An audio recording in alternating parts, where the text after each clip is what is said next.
When a person is raised in a don't choose environment, it deeply disturbs their psyche, their emotions, and their heart.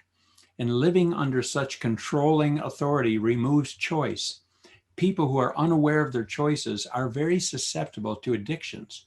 Addictions have a way of sapping us of our volition, of our awareness and capacity to choose. If you tend to be one who reads by a book, I really encourage you to read Healing Journey for Adult Children of Alcoholics by Daryl Quick. He's a Christian clinical psychologist. Such an excellent book. He raised in an alcoholic home, but he talks about his journey of recovery.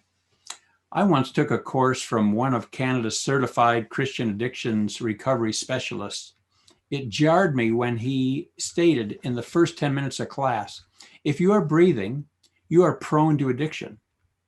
What is addiction?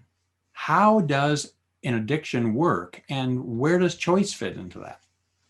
And does it show up in Scripture? Well, yeah, it does. The Apostle Paul was aware that he was prone to addiction. Another word for addiction actually is sin. And he wrote a letter to the church in Rome describing the sin issue.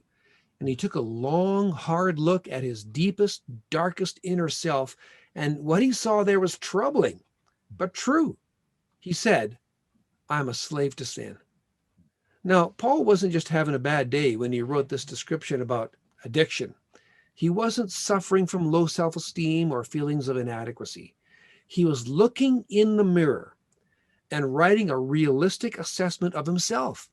He was measuring himself against the holy expectations of what God had for us and what the book of Romans calls the law. And the more Paul became aware of what God intended and wanted from us, the more aware he became of his inability in his own strength to ever live out this life that God was describing for him.